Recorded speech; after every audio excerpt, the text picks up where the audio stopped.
What devices are you all streaming on? And why did you cut the cord in the first place? We're going to go over all that and more right here. Hi folks, and welcome to part 2 of our recap of the Cord Cutters News Summer Survey 2021. And if you missed part 1, not to worry, we have a link to that video included down below in the video description, and we'll have a link up here in the corner as well. But right now it's time to go over the remaining results from our most recent survey. If you're curious what your fellow cord cutters and streamers had to say, stay tuned.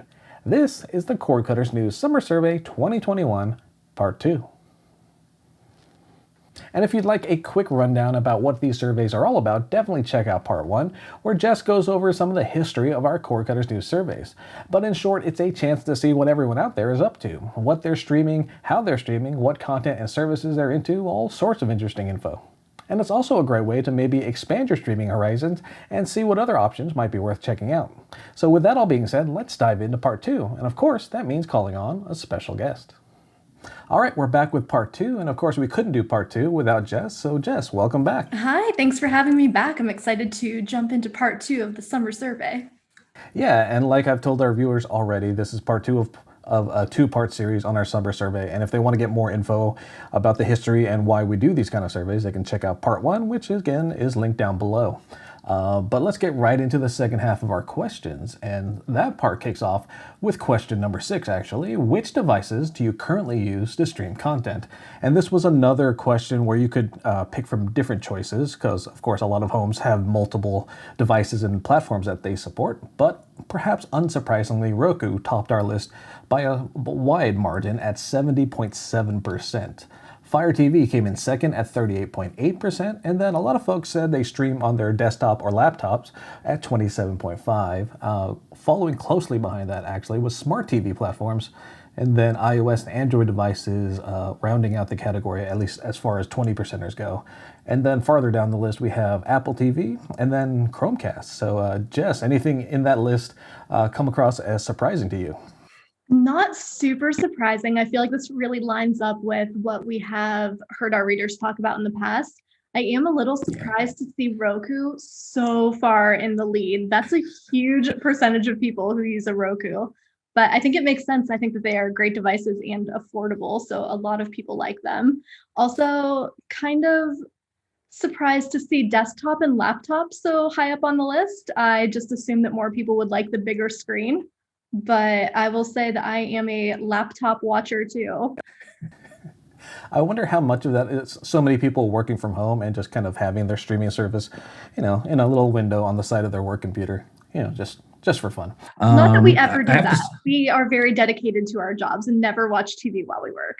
If I ever do, it's strictly for research purposes. So there you go. But yeah, I have to say on this list, I think you and I own at least one example of each of these devices, so it's not uncommon to have a whole bunch of different devices, for different TVs or different areas of your house.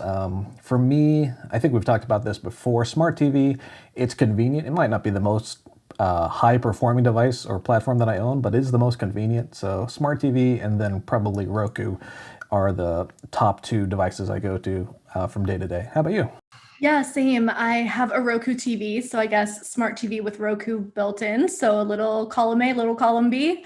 But I also have, like you said, we have all of those devices. I will say that Roku I use most often, but in my bedroom I have a Fire TV and I would put them pretty much on the same level. I really like them, probably equally, I would say. Nice. Let's see. And next we have a few questions that deal with the type of content that our readers are interested in, or maybe not interested in. We'll see.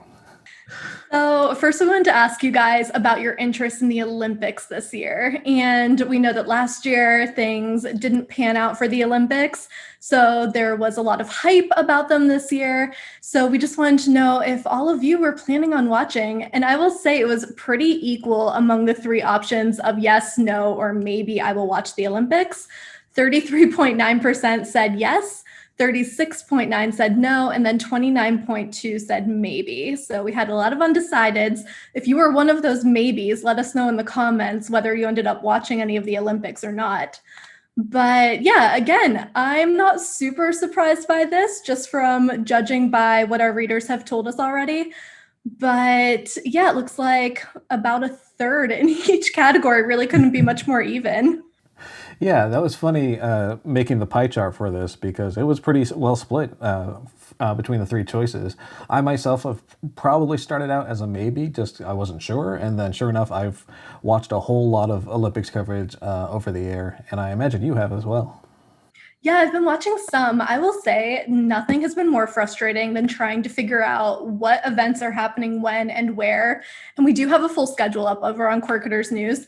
But even with that schedule, it's been so hard to figure out where I should be watching and when. So I'm sure that a lot of our readers had that same frustration. But having some of those replays on Peacock has been really helpful. I feel like I've been going over to Peacock more than anything to catch up on Olympics news. Yeah, if you go through the comments of our recent How to Watch the Olympics video, a lot of the concerns are just the difficulty in finding exactly what you want to watch, especially if you want to catch it live, which I know, for sports is an important thing, even with the time difference. But like you said, for replays, it's a little easier because there are some archives on Peacock or NBCOlympics.com where you can, search by sport and find the events you want. But yeah, it definitely could be a little more streamlined, a little more user or viewer friendly. Yeah, I will also say that some of these hubs that different platforms have made have actually been surprisingly helpful. I kind of roll my eyes whenever everyone says, "Oh, we're coming out with our Olympics hub." But honestly, every time I turn on my TV and those highlights pop up for me, it's pretty convenient. Yeah, for sure. And going from a question that had fairly even responses throughout to one that had maybe not as even, our next question was, do you plan to watch any award shows this year? And overwhelmingly, the answer was no, with 71.2%. Maybe hit 18.9%, and then the yes category came in at 9.9%. And I'm curious, Jess, historically, is that all that surprising to you? No. um, excuse me. No, I would say our readers have never shown a whole lot of interest in the awards. I don't watch them myself, I will admit, but I love catching up the next day to see two very important things: which streaming services won awards and what everybody was wearing.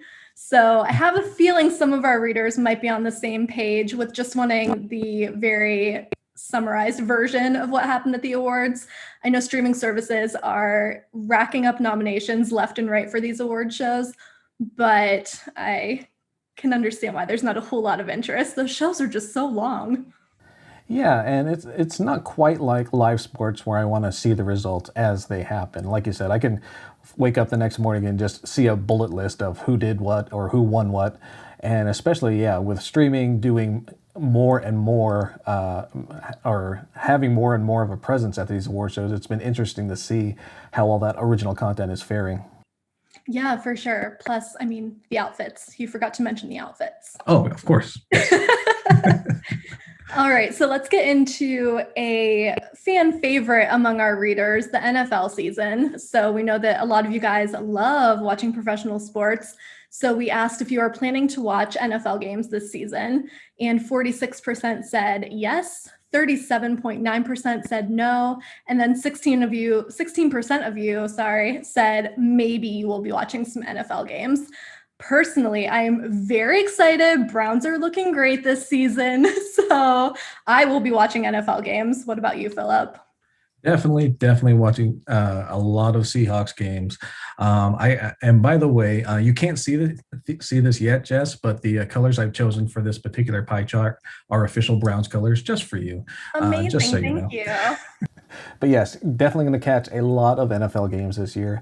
Thankfully, we have again decent over-the-air coverage, so we'll get that coverage for free. But yeah, it's been interesting just seeing how quickly the NFL season has crept up on us. Like the preseason starts this week, which is kind of amazing to me.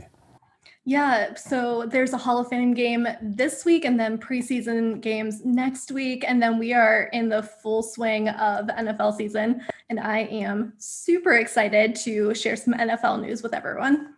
Yeah, and this is a good time to point out that Core Cutters News will be covering a lot of the must-see NFL games throughout the season. So head over to our site for all the latest throughout the season. Yeah, definitely.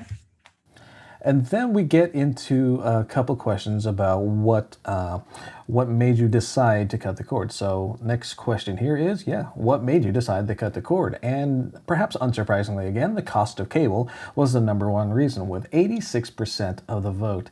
45.5% of you said the ability to watch on-demand content at any time. Flexibility to pause and cancel subscriptions came in third at 41.5%. Poor customer service at cable companies was also a strong contender at 37.1%. Exclusive or content exclusive to streaming services also had a strong showing, 28.4%. And then folks that are tired of commercials chimed in at 21.8%. And I don't know about you, but that pretty much follows my list of reasons why I cut the cord way back when. Yep, same. It is interesting to see so many people who were tired of commercials. After last week, we heard that so many people were interested in free streaming services, which, as we know, are full of ads. Yeah, I think I think there's just that weight of benefit versus costs, and like, all right, we'll do a few ads, but maybe not as many as we were used to back in the cable TV days. Yeah, definitely. I will say cost of cable is always the top answer for most people, so not surprised to see that there. And then with the commercials, I would say that that's one of my reasons for enjoying cutting the cord.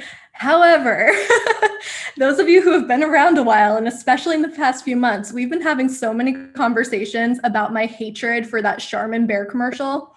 And It shows up on Hulu over and over and over again. It drives me crazy. So while I am tired of cable commercials, I'm also very tired of repetitive commercials on streaming. That might be my number one gripe with cord cutting. Yeah, I think the choices are too many commercials or fewer commercials, but they're the same ones. And what do you know? I guess those bears just really like their toilet paper, I guess. I can't look at toilet paper the same ever again. Yeah. Same. It's interesting. And what's funny is, like, with HBO Max and others introducing lower cost or free tiers, it's funny to see them add a metric in there to say, hey, you're only going to see X number of minutes of ads per hour. And that's just a fascinating thing to see, and just kind of gauge, how many ads am I used to seeing per hour on cable TV. Yeah, that's a really good point. And we're seeing a lot of studies where these research firms are asking people about whether they would pay more to not have ads, whether they're okay with watching ads. And it's really interesting to see how every study is just a little bit different. But most people are willing to put up with ads if it means paying less. So yeah, interesting to see how companies, streaming services, are finding the balance between the two, for sure. Pretty soon, I can't imagine it's going to be too long before a streaming service offers like per show or per movie options, where you're like, oh, are you sick of seeing commercials for this one show? You can pay to be exempt for them for the next hour. Well, it's like whenever we get the choice between watching a movie for free with ads or paying to rent it. So it's already kind of happening. Yeah. All right. So aside from commercials, let's talk about the content that we like to see on our streaming services. We asked you guys, when it comes to choosing a streaming service, what types of content are most important to you? And the top answer was finding your favorite TV shows at 67.3%. Having a variety of movies was next with 57.6%. Original content came in third at 48.4%, followed by local channels, then sports, news, international content, and family-friendly content. So this was another kind of interesting one. I expected sports and news to be a little higher up, but love to see that people are finding their favorite TV shows and movies on streaming services. Yeah, one of the highlights for here was how low kid friendly and family content scored, and that kind of explains why we did a recent video about parental controls. That wasn't one of our higher performing videos, and I guess now I know why, because there's not a whole lot of interest. People don't care. The family friendly content. So now I know, and that's one of the benefits of these surveys, is we get a better idea of what our viewers and readers are into. So that helps a lot. And yeah, like you said, favorite TV shows, that makes a lot of sense as one of the main reasons going to streaming services, especially with the push for original content that you just can't get anywhere else. Yeah, definitely. And another thing about this kid and family friendly content, I have a feeling that most people don't think of that as their top reason for choosing a service. But I wonder if it's because so many services have gotten so good at creating these kid friendly hubs. Like HBO Max, you can set it to just have kid friendly content. Netflix has a great kids section. So it's just sort of something that people now expect rather than going out of their way to look for. Yeah, that's a good point.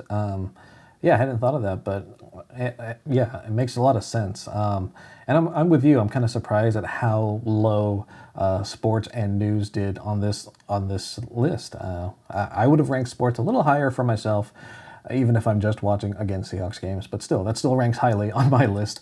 And yeah, original content, local channels, those all fall in line with my interest as well. Yeah, same. I love that I can find pretty much everything I'm looking for on streaming and having an antenna, having Lowcast, you can get a lot of those local channels, sports news for free, which is even better.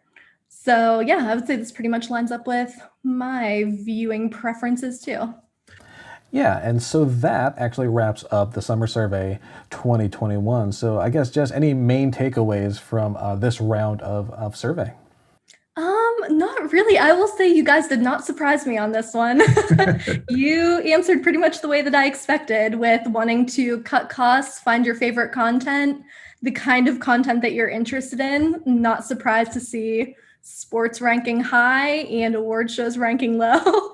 So, yeah, I'm not super surprised by these results, but always really fun to hear what devices you guys are using and what you're watching. Yeah, and like we said last week, it's really fun to see how well or how popular free streaming services are doing as well. Not just the number of them, but how many folks are clearly leveraging more than one service at the same time just to get as much free content as they can get. So yeah, it's been fascinating to do these surveys. And like you've said in part one, this won't be our last survey, not by a long shot. So stay tuned for even more surveys in the coming months, especially the big Cordy Awards toward the end of the year. Yeah, definitely. We're very excited about this one this year. And until then, thank you again, Jess, for joining us for Summer Survey 2021. Yeah, thanks so much for having me. Always fun to talk about cord cutting. All right, thank you. So there you go. That wraps up the results from the Cord Cutters News Summer Survey 2021. And of course, thank you all for tuning in. And by the way, thank you to everyone who took part in the survey itself. We always love hearing from you and finding out what everyone's into. It helps us become a better website and a better YouTube channel, and we hope even more of you out there take part next time. And stay tuned for the big Cordy Awards toward the end of the year. We'll definitely be calling on you all then. For now, though, if you haven't yet, please do consider clicking on those like and subscribe buttons down there. We'd really appreciate it. And until next time, my name is Philip Palermo. Thanks again for watching, and we'll see you next week. Take care.